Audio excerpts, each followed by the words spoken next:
আলহামদুলিল্লাহ, অবশেষে আল্লাহ তাআলা আমাদেরকে 2024 সাল অতিবাহিত করার জন্য আল্লাহ তাআলা আমাদেরকে তৌফিক দান করেছেন। এখন নতুন বছর 2025 সাল শুরু হয়ে গেল। আল্লাহ তাআলা আমাদেরকে দয়া করেছেন বিদায় আমরা 2025 সালকে বরণ করতে পেরেছি।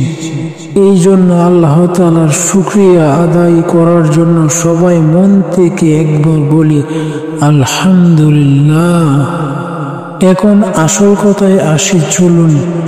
এই কথাগুলো শুধু আপনাদের জন্য না, বরং আমার জন্য, হেদায়েতের জন্য অনেক কাজ করবে ইনশাআল্লাহ। 2024 সালকে আমরা বিদায় জানিয়েছি এবং 2025 সালকে আমরা বরণ করেছি। এই জন্য আমাদের দেশের যুবক যুবতীরা কত আনন্দ নিচে গিয়ে তারা 2025 সালকে বরণ করেছে। কিন্তু দুঃখের বিষয় হলো এই যে তারা 31st নাইট নামের অশ্লীলতা, বেহায়াপনা, গান বাজনা, নৃত্য, অশ্লীলতা, কত খারাপ কাজ এই রাত্রিতে সংঘটিত হয়েছে, তা হিসাব করে শেষ করা যাবে না। এই 31st নাইটে কত যুবক যে তাদের চরিত্র নষ্ট করেছে এবং এই 31st নাইটে কত যুবতী তাদের সম্ভ্রম হারিয়েছে, তাদের ইজ্জত হারিয়েছে, তাদের সম্মান ইজ্জত সব ধ্বংস করে দিয়েছে, তা বলার ভাষা নেই। হে আমার মুসলমান ভাই ও বোনেরা, একবার কি চিন্তা করে দেখেছেন আপনারা যারা এসব কাজকর্ম করেছেন 31st নাইটে, 31 ডিসেম্বর রাতে আপনার জি অপকর্মগুলো করেছেন, একবার কি চিন্তা করে দেখেছেন আল্লাহ তাআলা কি আপনাকে এই জন্য সৃষ্টি করেছেন? আল্লাহ তাআলা আপনাকে যৌবন দিয়েছেন, আপনাকে আল্লাহ তাআলা যৌবনের সৌন্দর্য দান করেছেন। আপনি কি 31st নাইটে তা ধ্বংস করে দেওয়ার জন্য?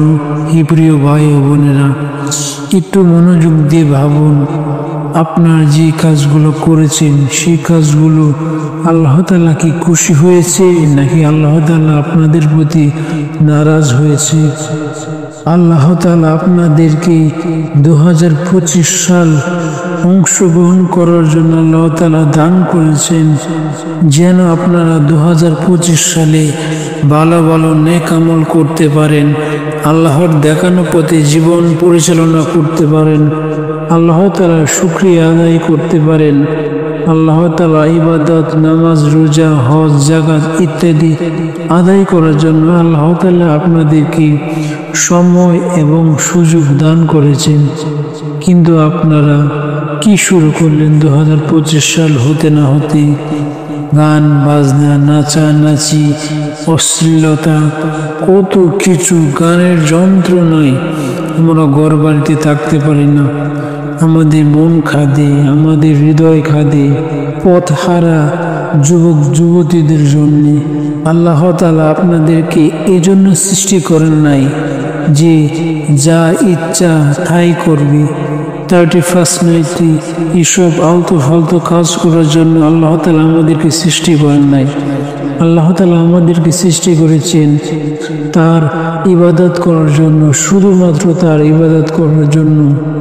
কেননা আল্লাহ তাআলা ইবাদত করতে পারলে তিনি আমাদের উপর সন্তুষ্ট হবেন এবং সন্তুষ্ট হয়ে আল্লাহ তাআলা আমাদেরকে পরকালে জান্নাতুল ফেরদাউস দান করবেন। এই জন্য আমাদেরকে আল্লাহ তাআলা সৃষ্টি করেছেন। তাই আসুন বন্ধুরা, আমরা অতীতের গুনাহগুলো আল্লাহ তাআলার কাছে ক্ষমা চেয়ে 2025 সালে আমরা তওবা করার মাধ্যমে আমাদের জীবন শুরু করি। আমরা এখন থেকে আল্লাহর দেখানো পথে জীবন পরিচালনা করি, আল্লাহকে খুশি করার জন্য। আল্লাহ আমাদেরকে যে কারণে সৃষ্টি করেছেন আমরা যেন সেই লক্ষ্য অর্জন করতে পারি। আল্লাহ তাআলা আমাদের জীবনের লক্ষ্য উদ্দেশ্য করে কুরআনুল কারীমে আল্লাহ তাআলা বলেছেন, তোমরা নিজেরা জাহান্নাম থেকে বাঁচো এবং তোমরা তোমাদের পরিবার ও পরিজনদেরকে, তোমাদের সন্তানদেরকে, তোমাদের মাতা পিতা ভাই বোন আত্মীয় স্বজনদেরকে নিয়ে জাহান্নাম থেকে বাঁচো। জাহান্নাম থেকে বেঁচে তোমরা জান্নাতের দিকে অগ্রসর হও।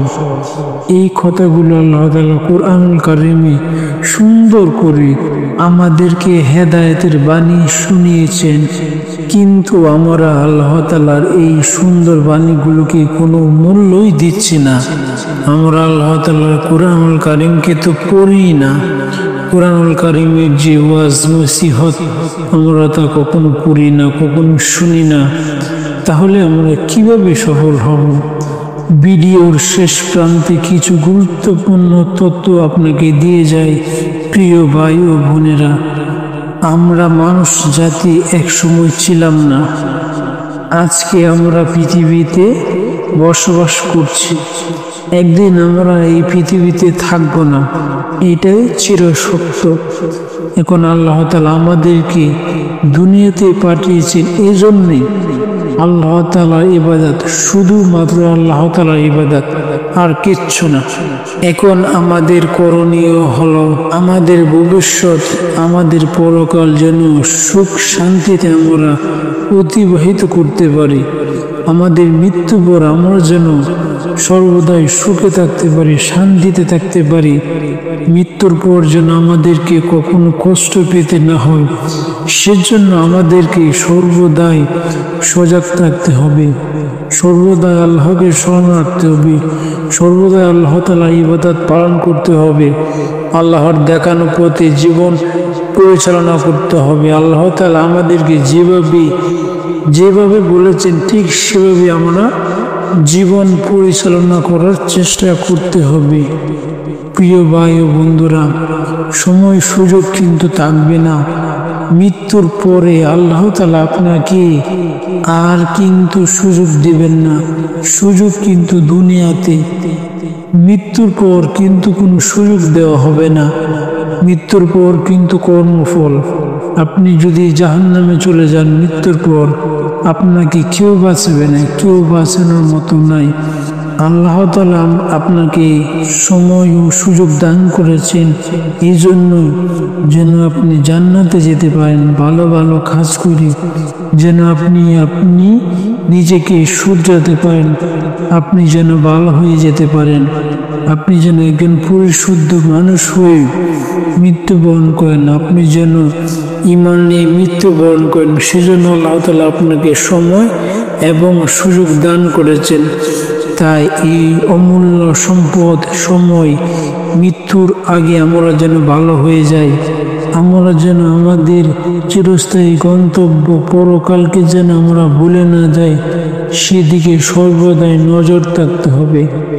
তাই আসুন বন্ধুরা, আমরা সবাই জান্নাতের দিকে ছুটে যাই, জাহান্নাম থেকে পলায়ন করি। আমরা জাহান্নাম থেকে পলায়ন করে আমরা সবাই জান্নাতের দিকে ছুটে যাই, যে জান্নাতের নিচ দিয়ে মধুর নহর প্রবাহিত হচ্ছে। আল্লাহ তাআলা আমাকে, আপনাকে, আমাদের সবাইকে আল্লাহ তাআলা হেদায়েত দান করুন। আমিন।